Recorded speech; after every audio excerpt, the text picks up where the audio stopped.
de direito. Eu me considero um brasileiro aí que está trabalhando para ver um Brasil bem diferente aí. E já agradecer os telespectadores da TV. Vamos lá.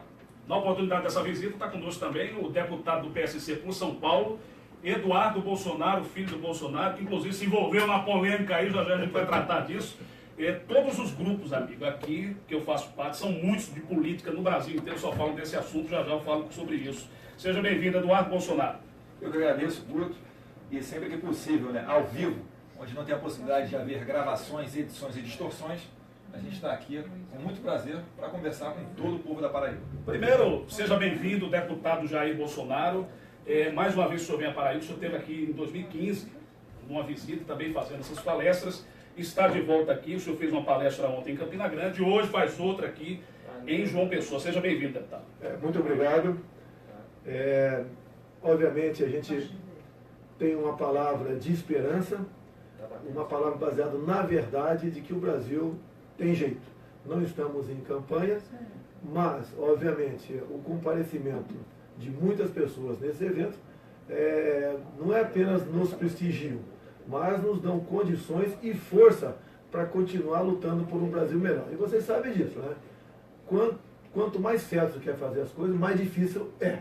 Então, como agora tem uma nova polêmica, qualquer coisa que eu faça é uma polêmica, no meu entender, uma violação de correspondência que foi feita por parte de um órgão de imprensa, mas eu respondo sobre isso, não tem problema nenhum. Era a primeira coisa que eu ia lhe perguntar, né? Porque hoje o nome Bolsonaro está em todos os portais, depois que a Veja publicou, e não se fala em outro assunto. O que é que o deputado Eduardo Bolsonaro está fazendo? Porque você estava com medo de que ele fosse preso. O que aconteceu? Vamos lá.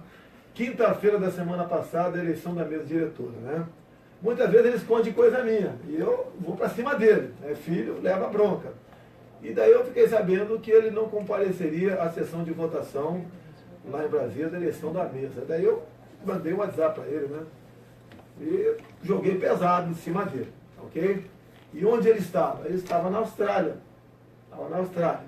Não estava em paraíso fiscal, não. E nem na Colômbia, aí, mexendo com droga, não, ok? E falei para ele, volte imediatamente para cá, ok? E dei essa bronca nele. E também, no meu pai e filho, nada mais além disso, tá? Agora, a conotação que parte da mídia está dando é, você perguntou até, o que será que poderia levá-lo para a Papuda? Lava Jato não tem mais, né? Que besteira estaria fazendo? Foi a questão de, quando ele falou comigo a semana passada, para mim botar pilha em mim, né, que ia comprar um fuzil nos Estados Unidos para me trazer. Nada mais além disso. Olha, estamos recebendo o deputado Jair Messias Bolsonaro, você que acabou de ligar a televisão. Lembrar que a nossa entrevista vai ser muito baseada em rede social, tá certo? Estamos ao vivo no Facebook, estamos ao vivo na TV Tambaú, mais de 130 cidades, toda a Paraíba ligada agora. Claro, não podemos fazer todas as perguntas, mas vamos selecionando as perguntas aqui, trazendo as questões do povo, ao vivo e sem cortes para toda a Paraíba. Hoje recebendo Jair Messias Bolsonaro. Deputado Bolsonaro, mais uma vez o senhor vem trazendo aí essas palestras, né? Tanto em Campina Grande como em João Pessoa. Qual o tema principal dessas palestras? Qual a mensagem que o senhor traz nessas palestras aí para o povo paraibano? Muitas vezes é de momento, de acordo com o que a gente sente ali no semblante da população. Nós temos voltado a nossa palestra para a questão da economia. Completamente diferente dos economistas, né, que nós bem conhecemos por aí, que fala que o problema da economia é apenas taxa de juros. Não, a economia é abrir o mercado com o mundo, bem como nós podemos explorar aquilo que Deus nos deu, as nossas riquezas minerais, as nossas potencialidades, a nossa biodiversidade.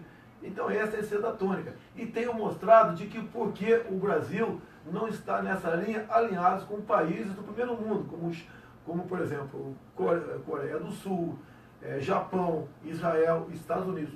É uma política completamente voltada para a questão ideológica. E nós mostramos, então, por que essa questão ideológica pesada influencia nas decisões da economia brasileira e quem paga o preço muito alto com isso? É o povo com desemprego, com perda de poder aquisitivo e com desesperança. A gente gravou uma entrevista hoje de manhã, né, lá no hotel, lá onde o senhor está hospedado aqui na Paraíba. E assim, naquela oportunidade eu lhe perguntei também sobre isso. O senhor é muito extremo com relação ao povo. Ou alguns segmentos lhe odeiam muito ou amam, idolatram demais o senhor, né? Inclusive tem uma alcunha aí, bolsomito, que muitas pessoas usam nos aeroportos, nos movimentos por aí. A que o senhor atribui esses milhares de seguidores, especialmente os mais jovens, que lhe acompanham?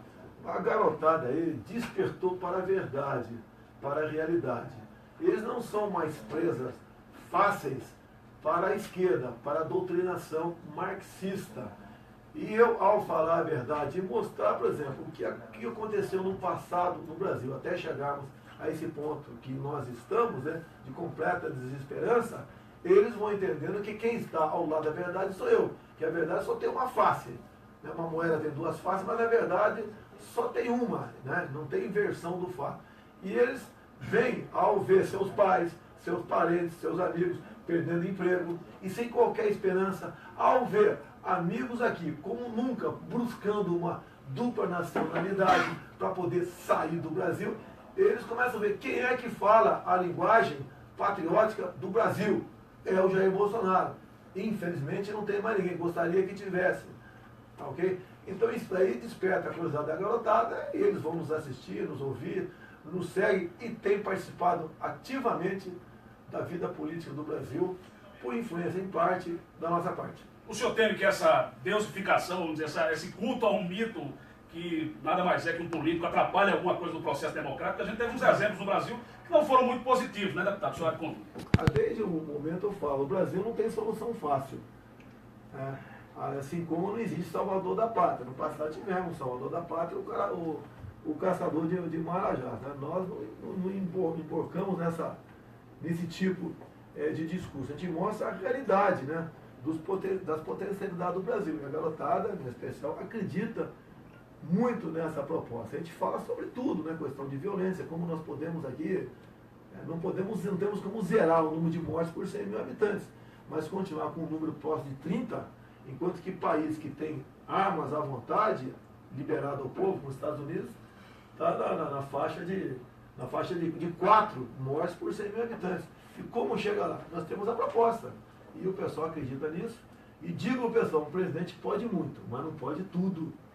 E a gente depende de vocês, quem quer que seja na presidência, vai depender de vocês para conseguir o apoio do Congresso e botar na lei. Você não pode partir do princípio que se chegando lá, tu vai ser um ditador. Nós temos que estar ao lado do Congresso e o que está na lei tem que ser cumprido. O Jefferson Lopes aqui do Facebook, vou começar a fazer umas perguntas da rede social, do Facebook, quem liga aqui para a Luciana também, no 3015-3737, já a gente discute alguns desses temas aqui com o Julian Lemos, na nossa bancada, empresário, sempre participando aqui das discussões na TV Tambaú, e o deputado Eduardo Bolsonaro. Deputado Jair Bolsonaro, Jefferson Lopes faz uma pergunta que eu acho interessante, né? Um dos grandes problemas, uma das grandes questões da Paraíba hoje é a crise hídrica.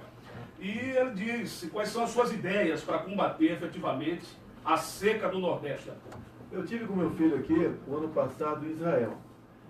A precipitação pluviométrica em Israel é menor do que o nosso semiárido. Lá eles conseguem ter uma agricultura pujante. Não só lhes dá a garantia alimentar, bem como exportam para a Europa.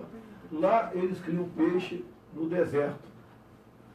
Então, lá eles praticam a dessalinização da água. Inclusive, parte dessa água eles mandam para a Palestina e outra parte é negociada com a Jordânia.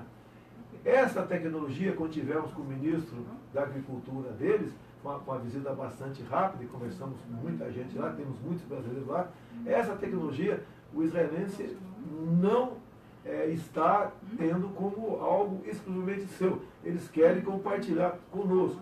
Eles estão prontos para compartilhar conosco muitas inovações.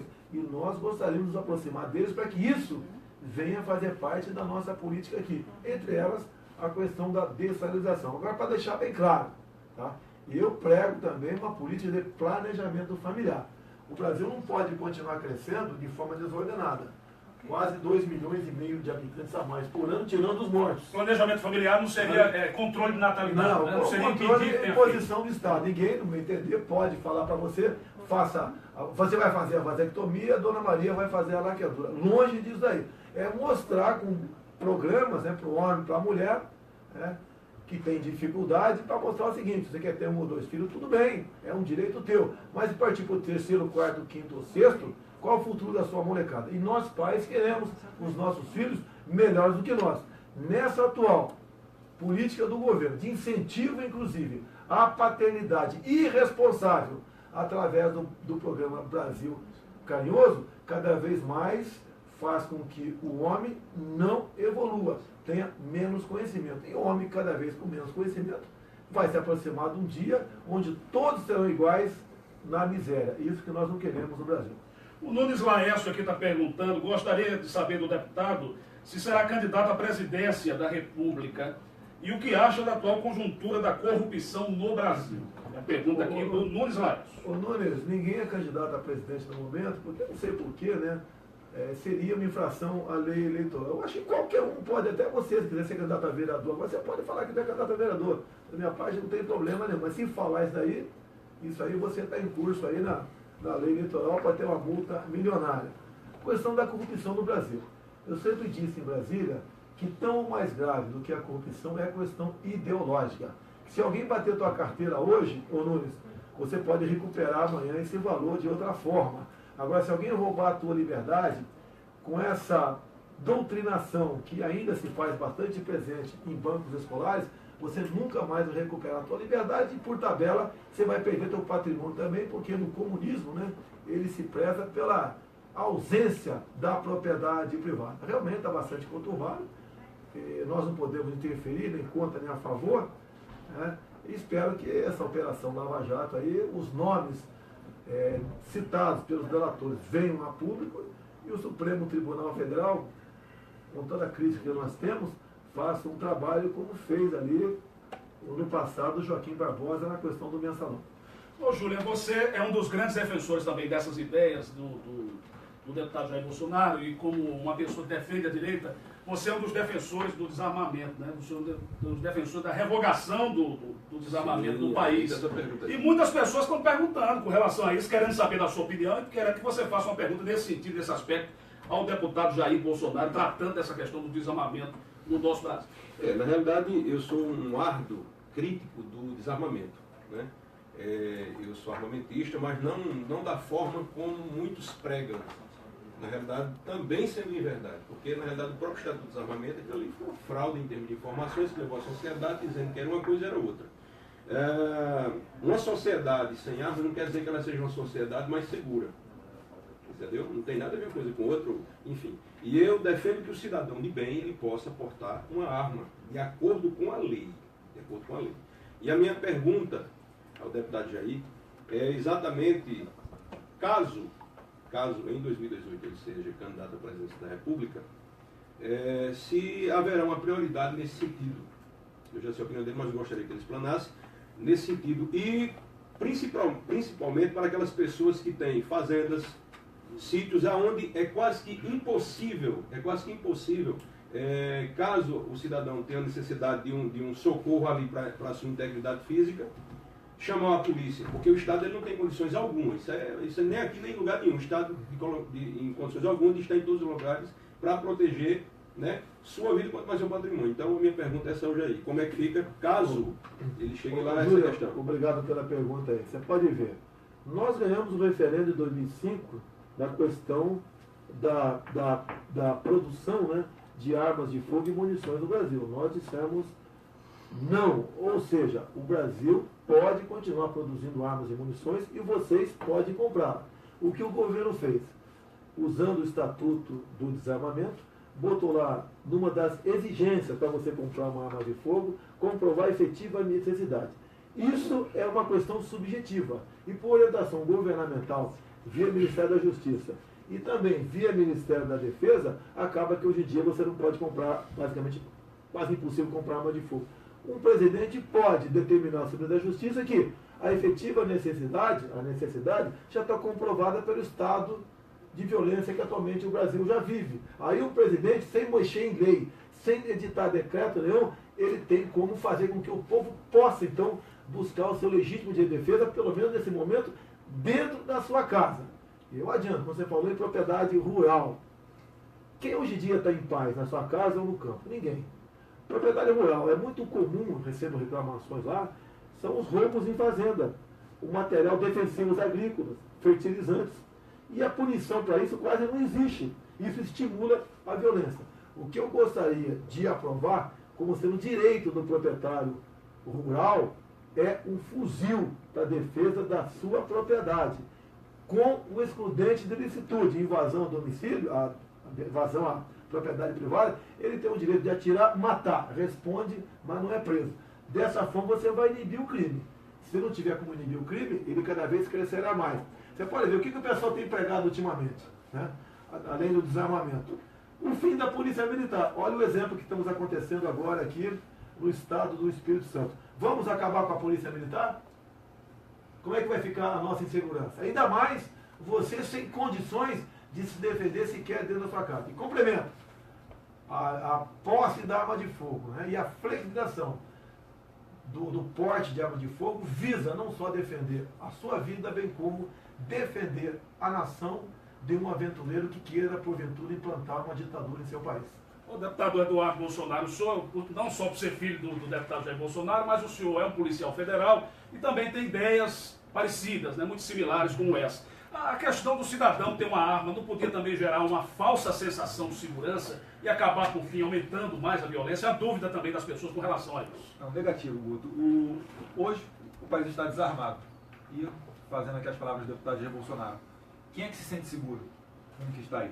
Às vezes as pessoas falam, né? Ah, mas se o povo puder se armar, vai ser um tiroteio no trânsito, ou o brasileiro não tem cultura para isso, tem o sangue quente. Ora, isso chega a ser até preconceituoso, né? Porque como é que o brasileiro não tem cultura e o uruguaio aqui tem? Ou o suíço ou o americano tem? E só a gente lembrar, mais ou menos 20 anos atrás, antes do Estatuto do Desarmamento, que foi aprovado sob a égide do Mensalão, e antes de 1997, quando a FHC implementou a primeira lei de desarmamentista no país, eram tempos muito mais seguros. As pessoas compravam sua arma nas lojas Mesbla e a gente não tinha essa violência que está aí. E eu tenho certeza de uma coisa, Guto, finalizando. Quem não tem preparo para utilizar uma arma de fogo é o bandido. O cidadão tem total condições de andar armado. Todos nós temos discussões dentro de casa, com a esposa, com o filho, namorada, etc. E eu pergunto, você nunca esfaqueou ele, apesar de você ter uma faca em casa. Então vamos deixar essa balela para lá, parar de ver a cultura do achismo e olhar para os números.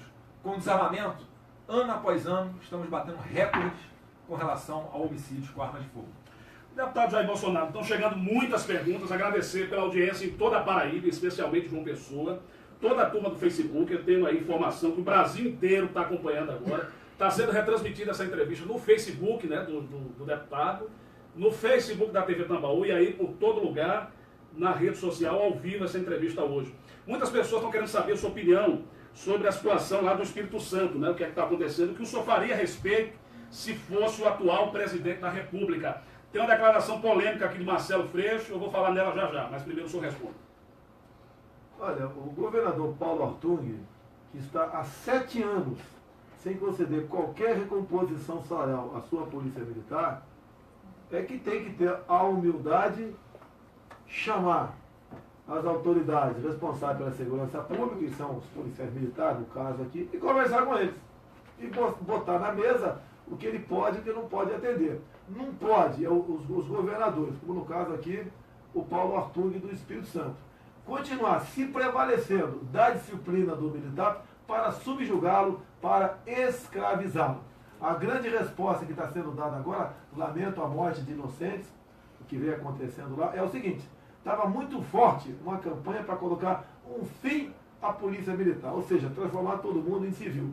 Estão vendo agora que essa política está completamente errada. Inclusive, era sobre isso que eu ia falar. O senhor Marcelo Freixo lá está defendendo essa desmilitarização da polícia, etc. Eu queria saber também, muita gente querendo saber o que é que o senhor pensa sobre esse assunto. Olha só, muita gente tem, eu também tenho, vídeo do Marcelo Freixo chegando na Assembleia Legislativa. Diz ele para trabalhar.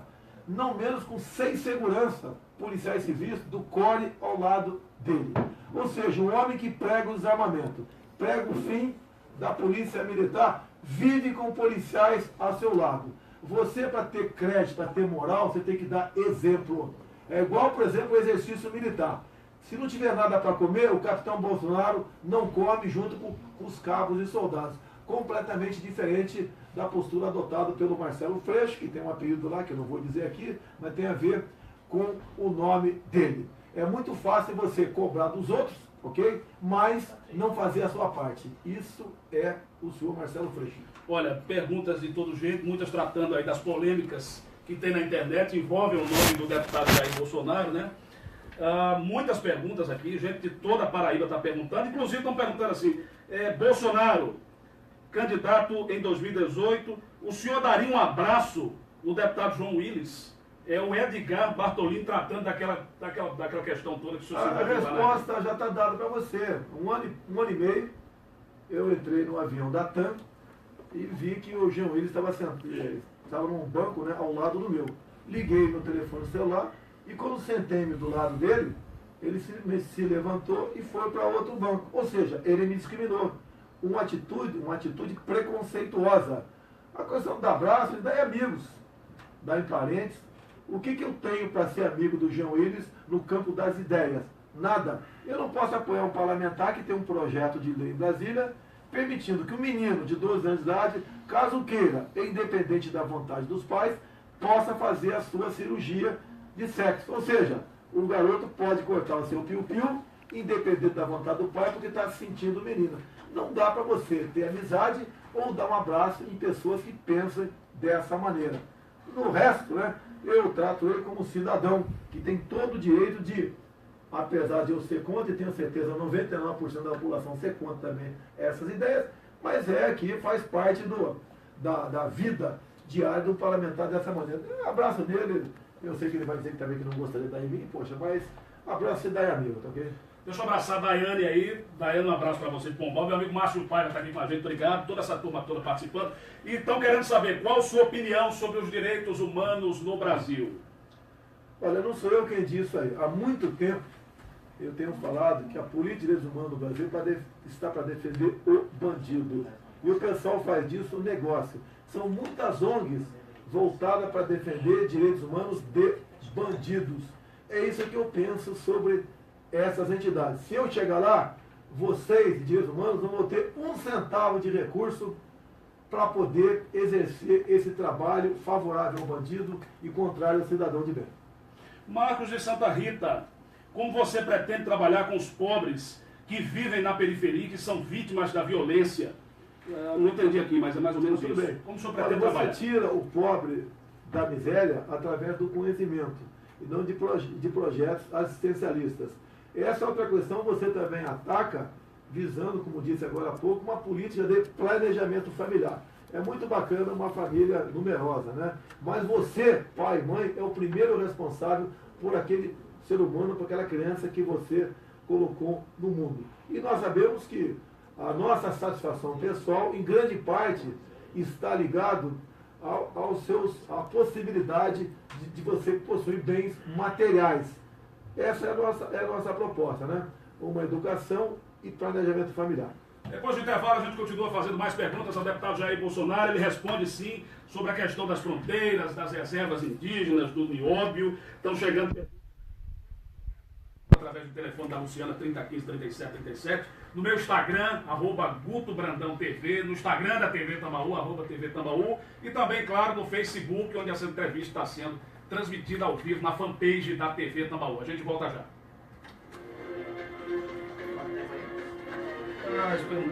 Pessoal, poxa, só repressão policial não vai investir no... Nossa, só repressão policial. Então acaba com a polícia, ó. Pô, apoiar o governo do Estado. Chama alguém aí, O que é apoiar o governo do Estado? Eu acho que ele está dizendo o seguinte, que não era militarizar a Força Nacional, mas era investir na polícia dos Estados.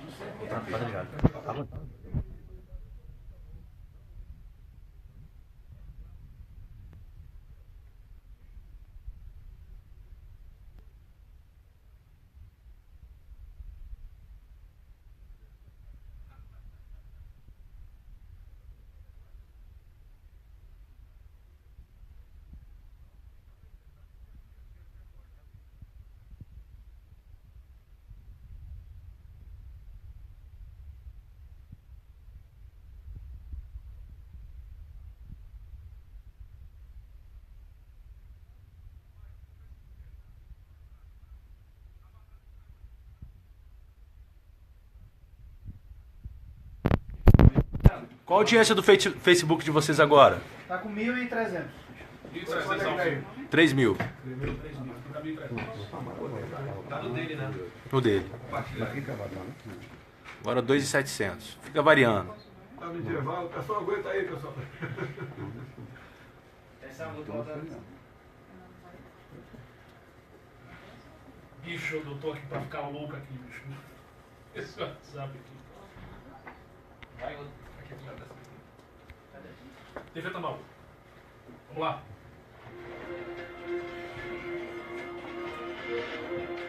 Estamos de volta com o nosso Tambaú Debate, hoje recebendo o deputado federal Jair Bolsonaro. Deixa eu abraçar os amigos aqui, infelizmente, gente, não dá para fazer a pergunta de todo mundo, nem para mandar um abraço para todo mundo. Mas em nome de toda a audiência hoje na Paraíba, eu vou abraçar Edmilson e Dinho em Santa Rita. Já mandei um abraço para meu irmãozinho aqui, Márcio Paiva, um grande abraço para você. Guilherme, um abraço para você. Daiane de Pombal, toda essa turma boa aí, João Pessoa. Os amigos da Polícia Militar em todo o estado, obrigado a essa gente boa que está acompanhando o programa. Os amigos do comércio aí, dos restaurantes, obrigado. Rodrigo Fonseca, o marido da minha amiga Juliana, obrigado à audiência de todo mundo. Bom, a gente continua o papo. E estão chegando muitas perguntas referentes à questão da segurança nacional. Muitas perguntas. Né? De todo jeito está chegando perguntas referentes a isso. E falam muito, o deputado só vai investir na repressão policial, só vai investir na força do combate das ruas do crime, ou vai investir também na contenção disso, ou seja, na origem do crime, nas periferias, com a população mais pobre? Tudo bem. No período militar, que é tão criticado pela esquerda, não existia essa violência toda. Okay?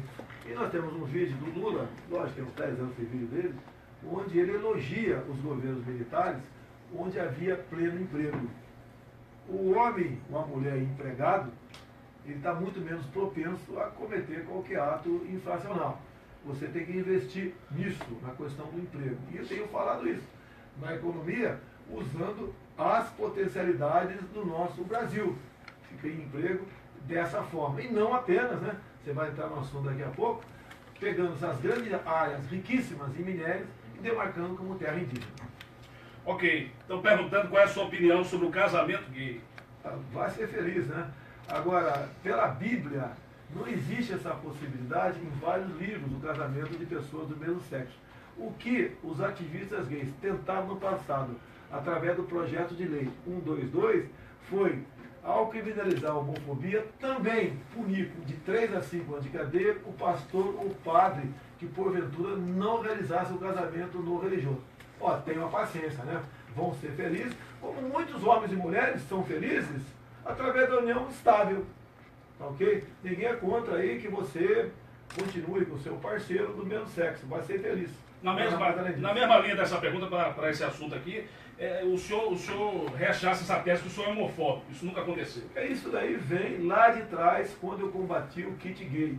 Nenhum pai, nenhuma mãe quer que o seu filho ou sua filha de 6 anos de idade assistam filmes pornográficos homoafetivos. É o que estava não só proposto, né, mas eu tenho vídeos nesse sentido de um governo que estava na iminência de mandar para a escola pública, onde frequenta o filho do pobre, a ter acesso a esse tipo de informações. Imagine a Mariazinha de 6 anos, o Pedrinho de 7, assistindo filmes na escola, dizendo para combater a homofobia e vendo 2 meninas se beijando ou 2 homens se acariciando. Essa idade não é para você levar esse tipo de informação. A esquerda, o PT, PCdoB e PSOL, como não tinham como se apresentar para vocês aqui, dizendo que eu estava errado agindo dessa forma, me rotularam como homofóbico.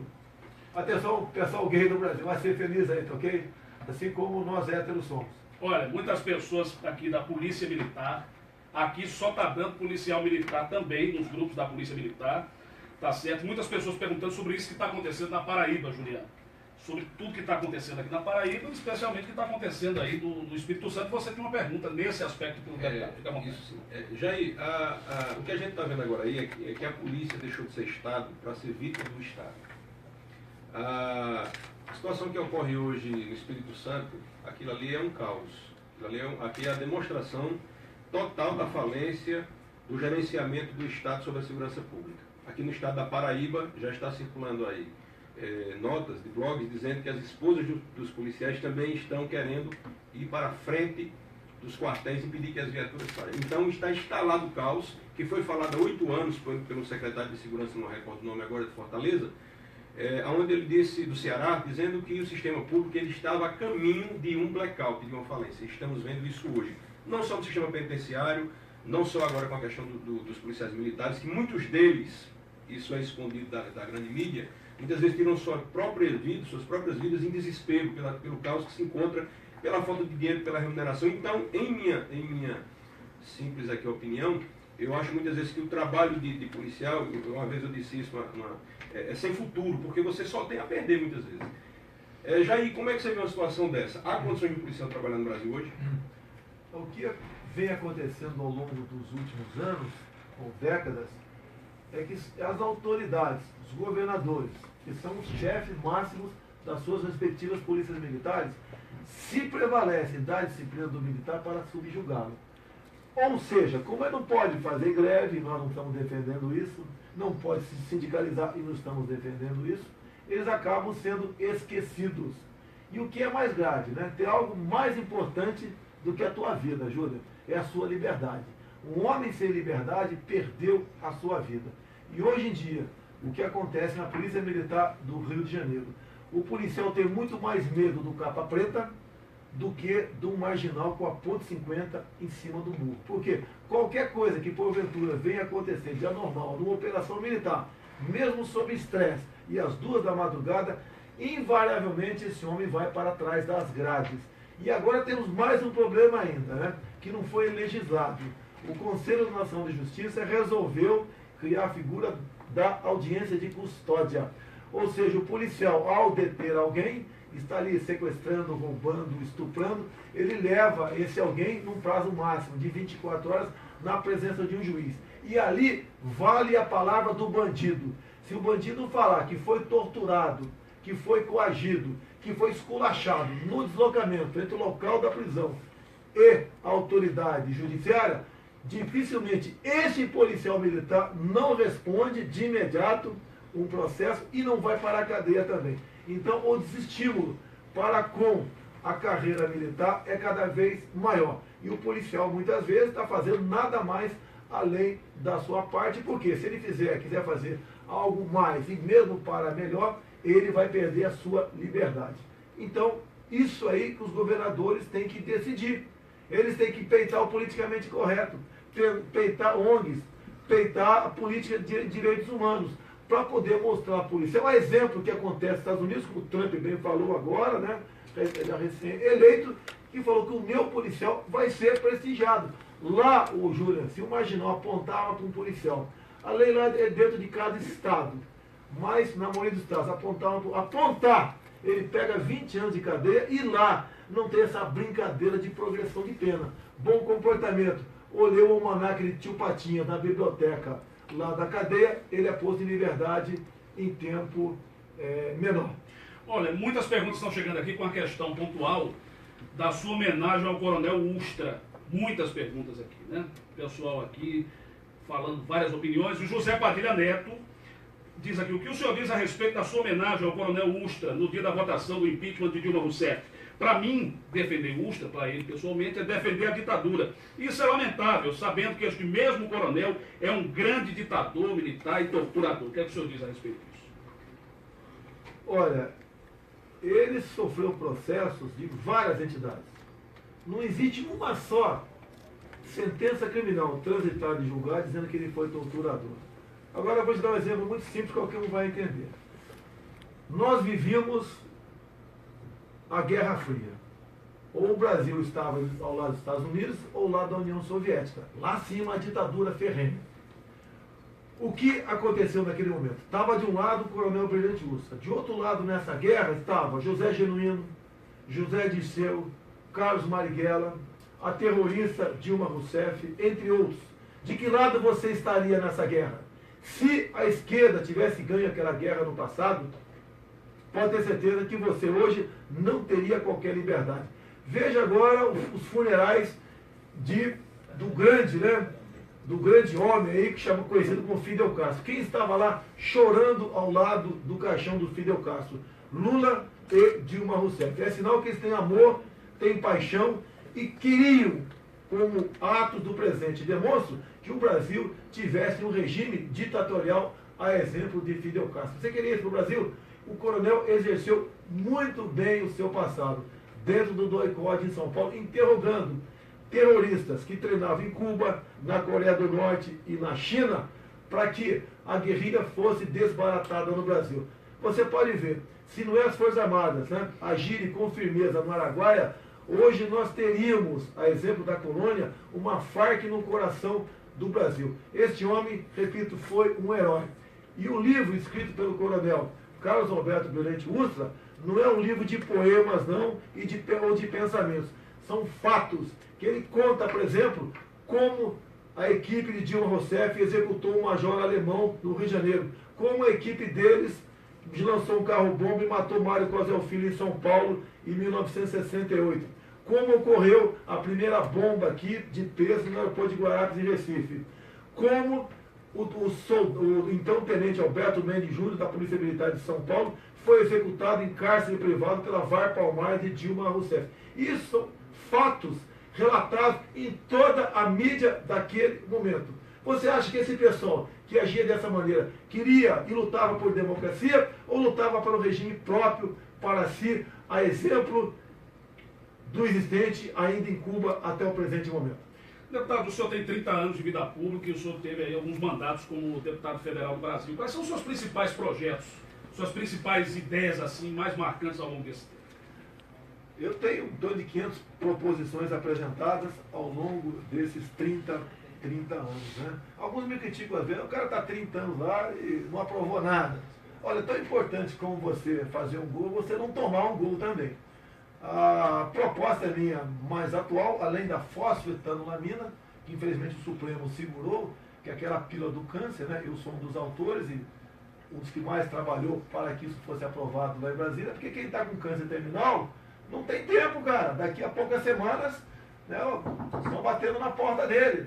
E a esperança dele, como muitos já se disseram curados, era a fosfetanolamina. Sou um dos autores desse projeto. Um outro, né, para ser breve, é a questão do voto impresso por ocasião das eleições do ano que vem. Todos nós desconfiamos do voto eletrônico. Eu não tenho como comprovar que houve fraude. E você não tem como comprovar que não houve. Então apresentamos esse projeto e acabou, hoje em dia é lei. O ano que vem vai ter o voto eletrônico ao lado do voto impresso. E risco de fraude nesse novo processo?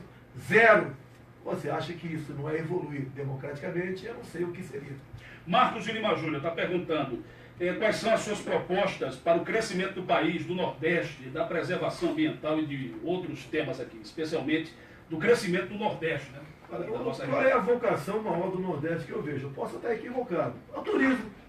Umas praias, uma costa maravilhosa que vocês têm. Por que não tem turismo? Você não faz turismo em local onde você não tem segurança para si e sua família. Se você jogar pesado na questão dessa de conceder, dar ao policial, né, realmente para que ele condições para que ele possa exercer seu trabalho, sem medo de ser julgado pelo capa preta, né, sem medo de audiência de custódia, tem que deixar de existir, ok? Você tem como proporcionar a segurança. Para o Nordeste, a questão do turismo, que mexe com 10% do PIB mundial, poderia, grande parte desse recurso, se deslocar para cá. O investimento é pequeno. É aqui a questão de hotelaria, a questão de chalés, é pequeno. Estaria nas mãos da iniciativa privada. Esse é um exemplo simples que está dando para vocês aqui, que dá para a gente chegar a bom termo no tocante a essa proposta. Rapaz, estão chegando perguntas, muitas perguntas, e agradecendo a toda a audiência. Inclusive perguntando se o senhor aceitaria Aécio Neves na sua chapa, perguntando sobre o velório, né, o velório da ex-primeira-dama, uma série de perguntas que a gente vai fazer depois do intervalo. Aguarde.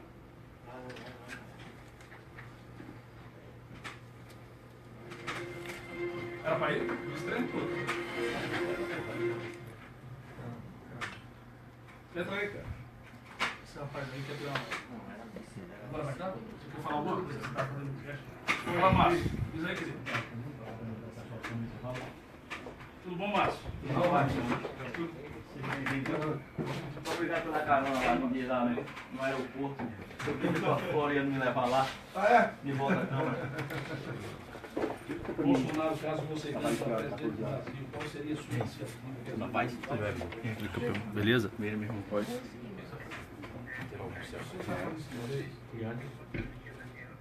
Ô, Daniel, eu tô um pouco ocupado agora. Não vai voltar. Bora, amigão. Vai voltar aí, valeu. Obrigado, obrigado.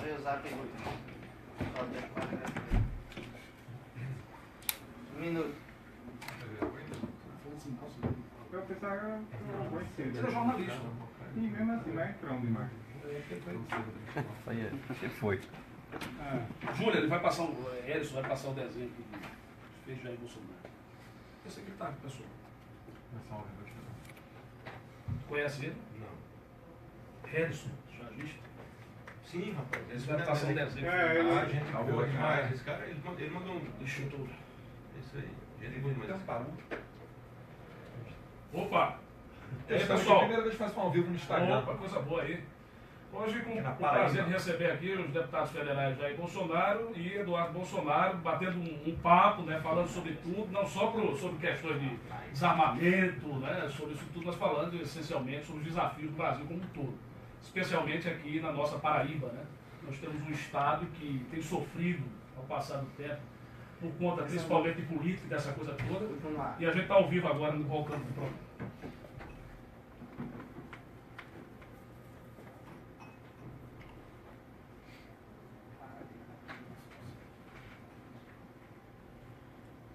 Lá tanta gente, né? 700 pessoas lá. Tudo isso? Ah, você tá bonito, hein? Tô pegando a moral aqui lá do deputado.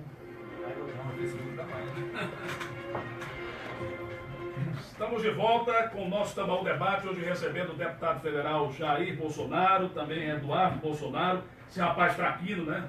Desobediente. Nada. Você, quem é pai, tá me ouvindo aí, tem um filho grande, pra nós é sempre um bebê que tá aqui do lado, né? Que tá sempre preocupado em dar um quick pra ele, um danoninho. Porque é questão de pai. Pra mim, ele continua aí com fralda até hoje, tá legal? Isso é pra todo mundo. E também aqui meu querido Júlia Lemos, ele que é empresário, né, e comentarista de assuntos ligados à segurança aqui na TV Tambaú, sempre está participando dos programas. Muito bem, muitas perguntas continuam chegando e como eu disse na escalada, a gente está dando uma prioridade para o povo que está participando em redes sociais, no Facebook. Tem uma pergunta aqui do Natan, querendo saber o que é que você pode fazer, Bolsonaro, ou o que faria, sendo eventualmente presidente do Brasil, se tivesse essa oportunidade, para diminuir a alta carga tributária do país, dos impostos, de uma maneira geral, que pagamos aqui no Brasil. Nós estamos entre as 10 maiores cargas tributárias do mundo.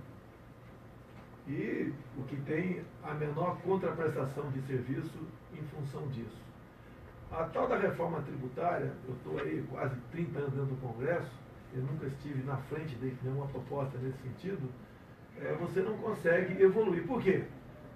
Os entes federados, a União, Estados e municípios, todos falam em diminuir a carga tributária. Mas quando você apresenta a proposta, ninguém quer perder 0,1% de chance que seja. Você tem que começar por partes. Por exemplo, eu acho que vocês têm um problema aqui de foro e laudêmio, ou seja, aquele pessoal que mora na região de costa. É o imposto lá do tempo do Império, que se pagava para a Marinha Imperial proteger essas pessoas da pirataria. Está em vigor até hoje. Começa diminuindo isso, seria -1. Nós temos praticamente 60, seria -1. Dá o primeiro passo.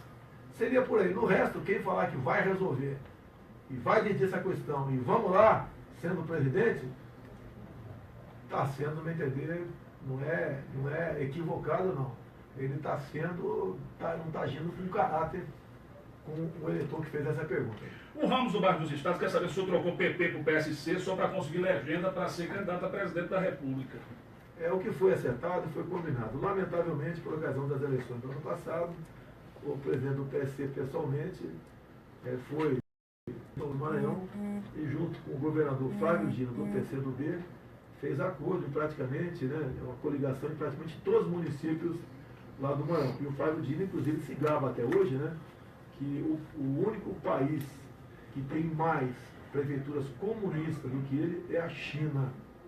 Logicamente, ele bota o Maranhão como se um país fosse. Então, na questão estatutária, o que reza aqui o PSC é exatamente o contrário do que reza a cartilha do PCdoB. E criou os passos. Fui muito criticado na época com essa coligação, não tive nada a ver com ela, e o partido, como não deu uma devida explicação de porquê da coligação, eu não posso confiar num partido que ora está com Deus, ora está com o diabo. O que o senhor pensa sobre as reservas indígenas? É outra pergunta que está circulando muito aqui com relação às nossas redes sociais. Qual a opinião do deputado Jair Bolsonaro com relação às reservas indígenas no país? Vamos lá, vamos olhar para o mapa do Brasil. Região Sudeste. Nós temos 2 grandes estados, São Paulo e Minas Gerais. Imagine que imensidão. Some-se a esses 2 estados Espírito Santo e Rio de Janeiro. Uma área maior que essa região Sudeste toda já está demarcado como terra indígena. Você não acha que não tem nada de anormal, não? Alguns podem estar pulando no sofá e falar, não, esse aqui é do índio. Então vamos devolver lá a Barra da Tijuca e Copacabana e também o plano piloto, né, Brasília, para os índios. Tá? O que está acontecendo é o seguinte, mais cedo ou mais tarde, por pressão e trabalho de países outros, essas áreas poderão se transformarem em novos países que serão então colonizados, explorados por esses mesmos países de sempre. Isso nós temos que evitar com essa indústria das demarcações de terras indígenas que nós não concordamos. O Giliar Costa está perguntando, Bolsonaro, você colocaria o exército nas favelas porque no Brasil não está em guerra? Está em guerra contra os bandidos, é isso que ele está dizendo com o Giliar de Costa. Olha, a legislação nossa no momento, que a gente não pretende alterar, as Forças Armadas podem ser usadas esporadicamente em momentos onde algo saiu do controle, como está sendo usado agora no Espírito Santo, como foi usado na favela lá no Alemão.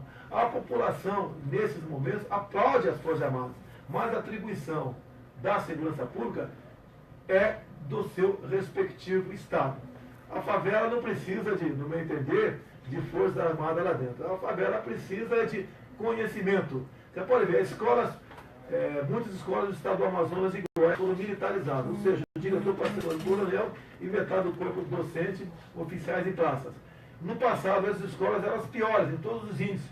Hoje são as melhores escolas dos seus respectivos estados.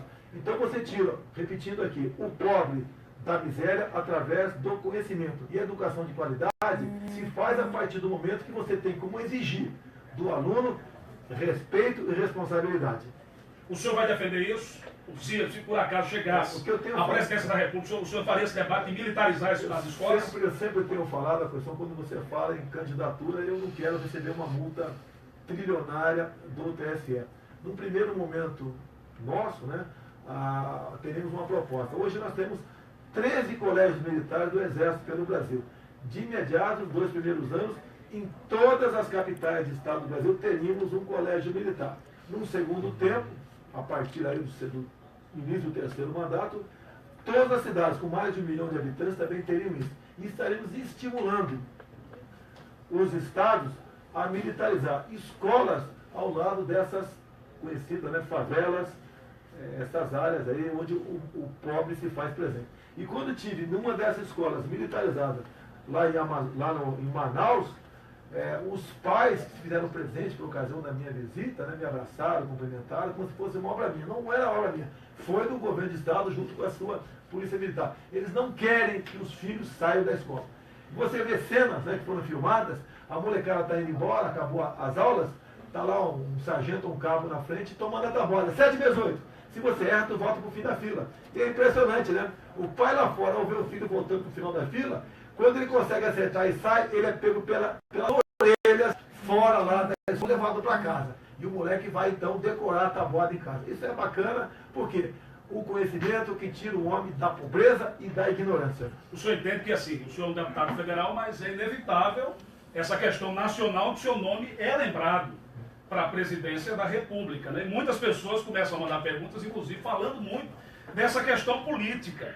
Olha, por exemplo, o Denison Dias. Bolsonaro, o senhor tem em mente algum nome, caso, numa eventual candidatura sua a presidente da República, um nome para vice? Aí estão perguntando aqui, Bolsonaro, você aceitaria um Aécio na mesma chapa que com você, em nome de ser eleito presidente da República? E falam em outros nomes. Né? São perguntas que chegam para que o senhor responda. O vice, no meu entender, tem que ser escolhido bem lá avante, né?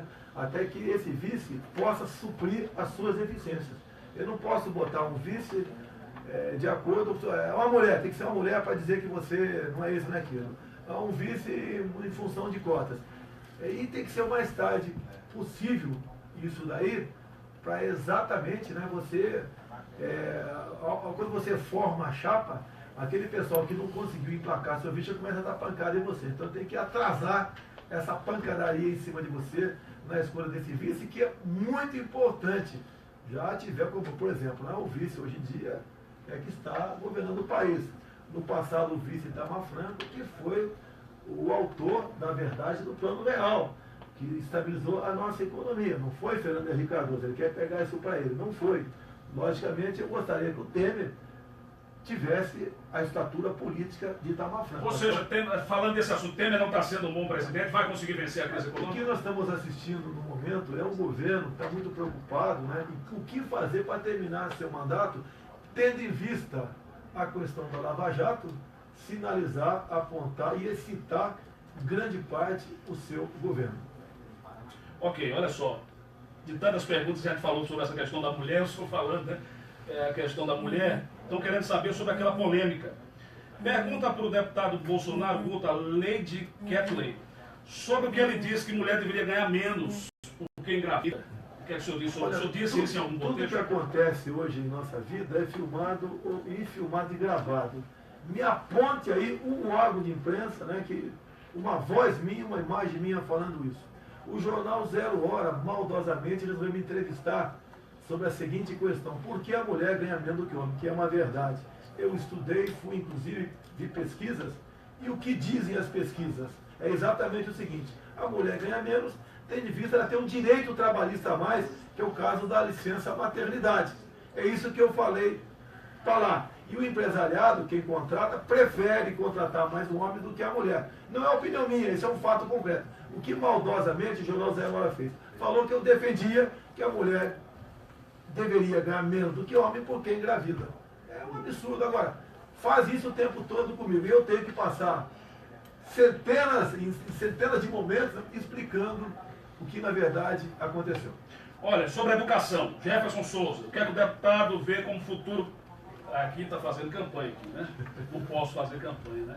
Olha só, o que é que o deputado vê uma eventual candidatura, ou se chegasse a presidente, deve ser algo nesse sentido. O que é que o senhor falaria sobre a educação defasada e a desvalorização do professor em sala de aula? O senhor tem projetos para mudar essa situação da educação do país? Logicamente, qualquer mudança nesse sentido, você depende da aprovação do Congresso Nacional.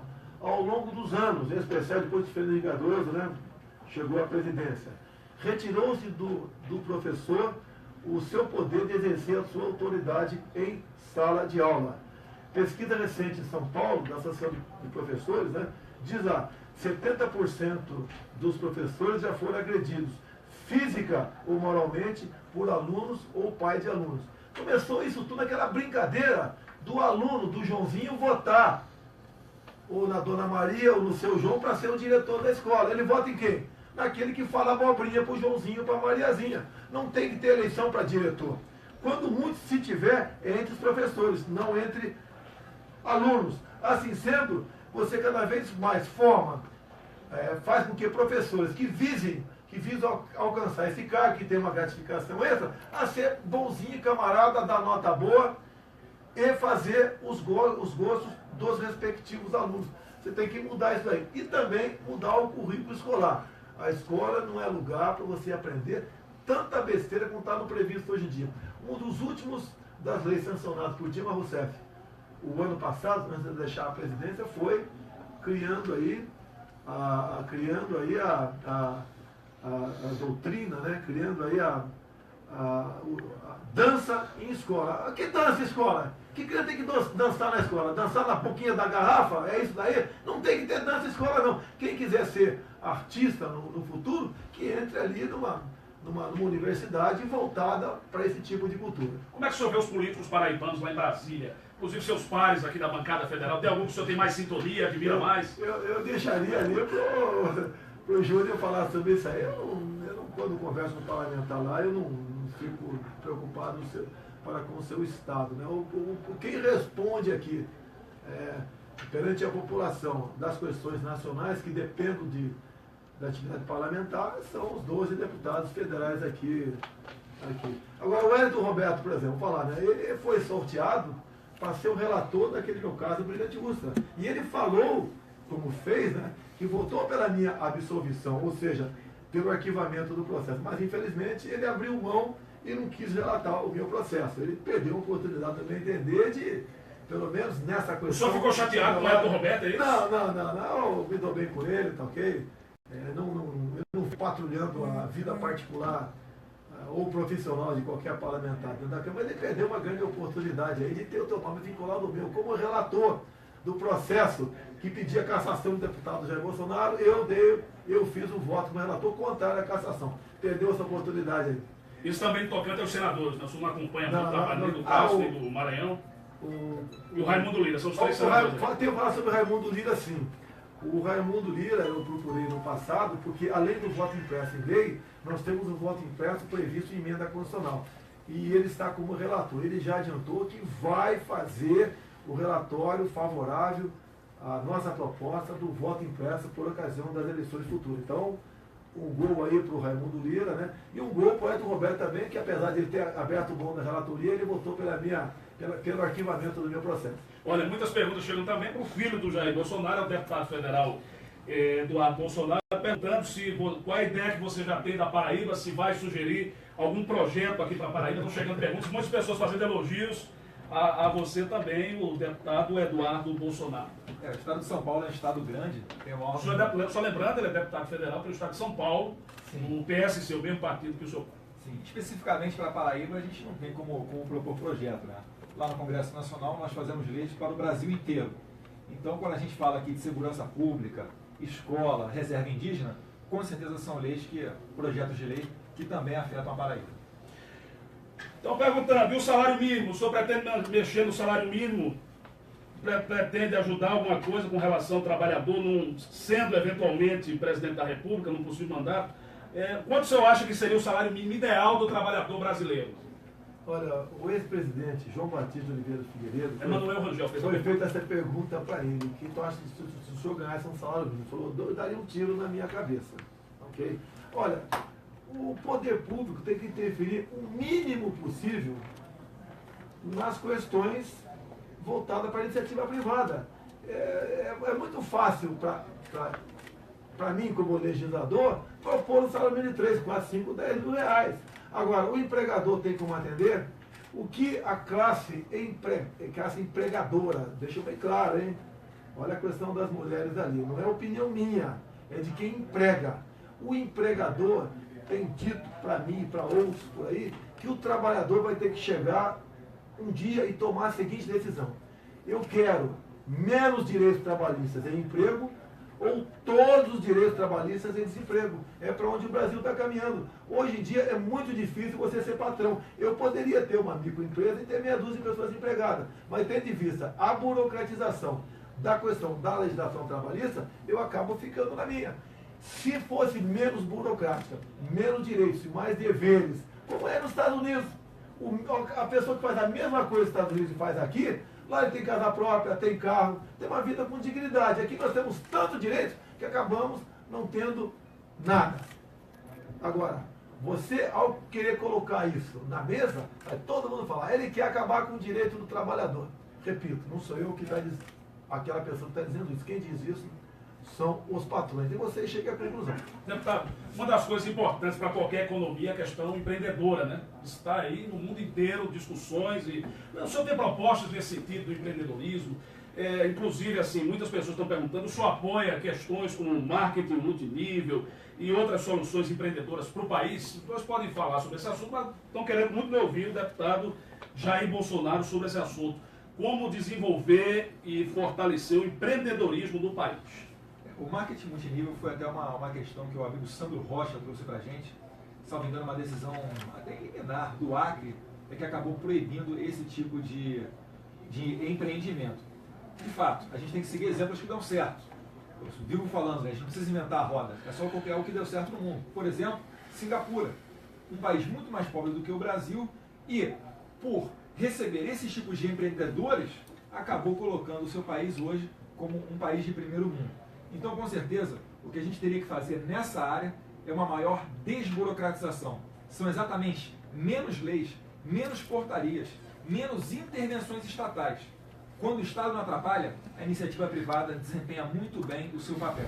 E só finalizando com relação à questão anterior, que estávamos falando inclusive sobre essa intervenção econômica, não é o que nós defendemos, mas só a título de exemplo. Sabia que a Suíça ela não tem salário mínimo? Não tem salário mínimo na Suíça? Não existe salário mínimo. E o salário mínimo, na verdade, ele foi uma criação após a crise de 29, que muitos criticam que com a crise de 29 nos Estados Unidos, houveram tantas intervenções estatais que a crise se prolongou. E a crise de 22, lá nos Estados Unidos também, muitas pessoas não ouviram nem falar, exatamente porque o governo não interviu e a iniciativa privada e o livre mercado conseguiram balancear ali as ações comerciais. Tiago está perguntando, o senhor a favor da pena de morte? Quais são os casos que o senhor defende pena de morte? Olha só, a nossa Constituição, no artigo 5º, é bem clara, né? No Brasil não haverá pena de morte, caráter perpétuo e trabalho forçado, entre outros. E isso aí está no capítulo de cláusulas pétreas. Para você implementar a pena de morte no Brasil, tem que ser através de uma nova Assembleia Nacional Constituinte, não pode nem via sem emenda constitucional. Então isso aí eu apaguei aqui do meu rol de matéria a ser debatida por agora. Particularmente, né, eu ficaria muito feliz se a gente conseguisse um dia aprovar a prisão perpétua. Paulo Vitor está querendo saber o que o senhor pode fazer, né, com relação à modernização das Forças Armadas, a fiscalização das fronteiras do Brasil. Segundo ele, hoje está tudo sucateado nas Forças Armadas brasileiras. Olha, a divisa dos Estados Unidos com o México está na ordem de 3.100 quilômetros. Com toda a tecnologia, um exército maravilhoso de primeiro mundo que o americano tem, ele não consegue selar a sua fronteira, ou seja, evitar o tráfico de homens e de drogas. Nós no Brasil aqui, a nossa fronteira não são 3.100, são 17.000 quilômetros, uma fronteira seca com vários países. O que você poderia fazer obviamente, assim como existiu no passado, você pontear mais essa fronteira com pelotões do Exército Brasileiro, mas dando meios para que o policial lá, no caso o integrante do Exército Brasileiro, possa exercer um trabalho de vigilância. Mas mesmo assim, no meu entender, a nossa fronteira continuaria sendo um queijo suíço, mas poderíamos diminuir sim o fluxo de entrada de armas, munições e drogas em nosso Brasil. Agora vale a pena lembrar coisa simples, né? Em dezembro de 2014, Dilma Rousseff esteve em Quito, reunindo-se com o país da Unasul, o novo nome do Foro de São Paulo. Entre as decisões tomadas ali foi o seguinte, que o espaço aéreo para todos os países da Unasul estariam abertos com o Brasil. Olha, Danilo do Bessa está querendo saber se hoje o senhor estivesse no lugar do Michel Temer, o que faria para combater o tráfico de drogas no Brasil, que é um grande problema da nossa sociedade? Olha, tem uma portaria do Ministério da Justiça de 2010. Se você passar com o teu carro numa barreira aí da Polícia Federal, da Polícia Rodoviária Federal ou da Polícia Militar, que você tem região de fronteira, e simplesmente acelerar e for embora, o agente não pode atirar naquele veículo. Ok? A primeira revoga essa portaria. Quem tiver uma atitude como essa, um comportamento como esse, vai sofrer a devida repressão aí daquela força de segurança que está lá em nome do Estado. Então, nós poderíamos falar o seguinte, tudo começa com o primeiro passo. Eu sei que isso aí é muito pouco, né, para você estar falando aqui, mas é um início do primeiro passo para você inibir a entrada desse tipo de material. Bem como, fazer valer a lei do abate de aeronaves, que foi revogada, uma lei que foi revogada basicamente de forma verbal com Dilma Rousseff no passado, abrindo espaço aéreo para todos os países da Unasul. Diego Batista pergunta para Bolsonaro, Guto, se ele não tem medo de pegar avião ou de um atentado, porque este homem lida diretamente contra bandidos. O senhor tem medo de pegar avião? Se a gente for viver com medo, né, a gente aí não vive. Eu costumo dizer, né, o homem que vai à guerra e tem medo de morrer é um covarde. Pô, se eu morrer hoje, a única diferença entre minha e tua e o Guto que está aqui é que eu chegarei mais cedo onde vocês chegarão. Então a gente faz a nossa parte, seja o que Deus quiser. Olha, eu quero agradecer já pela grande audiência em toda a Paraíba. Estamos na reta final aqui do programa. Avaliação de Dória. perguntas estão chegando de São Paulo. Como o senhor avalia esse começo, os primeiros meses do governo João Dória como prefeito de São Paulo? Até o momento, melhor impossível. É um homem que não é político, né? E tem exercido uma administração baseada em seu próprio exemplo. Eu espero, né, peço a Deus que ele tenha força para continuar trabalhando dessa maneira. E hoje em dia, né, ele já é um homem de visão, né, de reconhecimento nacional na prefeitura em São Paulo. Alguns dizem que ele deve disputar a presidência. Não estou preocupado com isso, não quero ser melhor do que ninguém. Caso ele venha disputar, caso mantenha esse tipo de política, ele tem tudo para conseguir o reconhecimento nacional. Meu amigo Tiago Vasconcelos está falando de uma questão que a gente não tratou ainda, estamos quase no final aqui do programa, mas quer saber sobre a saúde. É outro grande problema da nossa nação. Como resolver a problemática da saúde aqui no país? Em grande parte é a gestão, é o dinheiro que vai para o ralo. A gente manda por ano para Cuba, diretamente para Cuba, 1 bilhão e 300 milhões de reais, né, a título de aluguel desses 12 mil cubanos que estão aqui. Esse 1 bilhão e 300 você poderia estar investindo aqui no Brasil e não financiando a ditadura cubana. Agora a questão da saúde, você ajuda a melhorá-la, o emprego, você empregado, ao chupar uma laranja mais por semana, com toda certeza está propensa a frequentar menos hospitais. Então você melhora, busca soluções para a questão de saúde, o emprego, e com programas voltados para isso, como falei agora há pouco aqui, planejamento familiar, onde tem 5 pessoas comendo, se 4 passar a comer, está na cara que elas vão comer melhor, vão ter estar melhores alimentadas, vão estar mais propensas a não contrair esse tipo de doença. E a outra ponta da linha também é a corrupção, que pelo que tudo indica é bastante grande no meio da saúde ainda, infelizmente. Professor Santiago, rapidamente pergunta sobre Trump, né? Ele falou aqui, o senhor se considera um Trump às avessas. Não entendi aqui a situação. O que o Trump sofreu ao longo dos últimos 8 meses, antes da campanha dele, eu venho sofrendo há 3 anos. As acusações são exatamente as mesmas, né? Fazendo uma brincadeira. Eu sou mais rico do que o Trump. No resto, ele é um homem que está mantendo, depois de eleito, o que prometeu durante a campanha. Estou vendo pessoas reclamar. É que o brasileiro, infelizmente, está acostumado a enfrentar, ouvir um Papai Noel durante a campanha e depois das eleições, né, a realidade do Pinóquio se fazer presente. Quero agradecer aqui ao deputado Jair Bolsonaro, agradecer a gentileza também do deputado federal Eduardo Bolsonaro, pico de audiência aí, maravilhoso em todas as redes sociais, né? Obrigado a toda a audiência em João Pessoa. E hoje tem um evento, né? A palestra do deputado Jair Bolsonaro. Onde é que vai ser? Lá no Forte de Cabedelo, queria convidar todos para que se façam presentes lá no Forte de Cabedelo, Forte Santa Catarina, às 19 horas. E todo policial, todo militar, todo policial civil federal PRF, tem acesso ao evento sem nenhum custo, assim como também vigilantes, homens de segurança privada. E o público em geral, paga alguma coisa? Não, os demais pagam, mas são pessoas que são voluntárias, é uma taxa simbólica, enfim. Mas o importante é que pessoas terão acesso e eu queria convidar todos que se façam presentes para esse ato de patriotismo, consideramos assim. Ok, agradecendo a audiência de todo mundo, não dá tempo de fazer todas as perguntas, mas muito obrigado por sua participação. Amanhã tem um novo Tamal Debate. Até amanhã, se Deus quiser. Tchau. Obrigado. Você mede a tua audiência? Chegou aqui para mim. Você mede pelo WhatsApp? Não passa daí. Mas deixa eu ver aqui, o rapaz mandou para mim, acho que foi no... Bolsonaro. Tinha falado de 40 mil visualizações do vídeo. Pico ao vivo, 1.480 pessoas assistindo ao vivo, minutos de visualização 41 mil, visualizações do vídeo gravado 32 mil, visualizações de 10 segundos 13 mil. Juliano, bora ver aqui Só na como é que vai ser a fanpage, saída dele. uma das fanpages. Voz padrão, não, valeu. Na frente, tendo em vista outras apresentações. Só assim como com relação ao WhatsApp. Rapaz, o vídeo, você não viu aquele vídeo que ele comentou na Vamos fazer um vídeo aqui com o Jair Bolsonaro. Eu vou postar nas redes. Mas aqui na TV Tambaú a gente já falou. Vamos ajudar aqui com relação a isso. Quem pode ver aí o live que está no Facebook do Jair Bolsonaro. Um abraço, pessoal. Um abraço para todos aí. Se puder, vamos aproveitar essa moral. Se puder me citar lá no arroba Grupo Brasil. Foi um prazer ser libertado. Bolsonaro aqui no nosso programa hoje e tiveram a oportunidade de falar abertamente para toda a Paraíba, né? Pode ser mais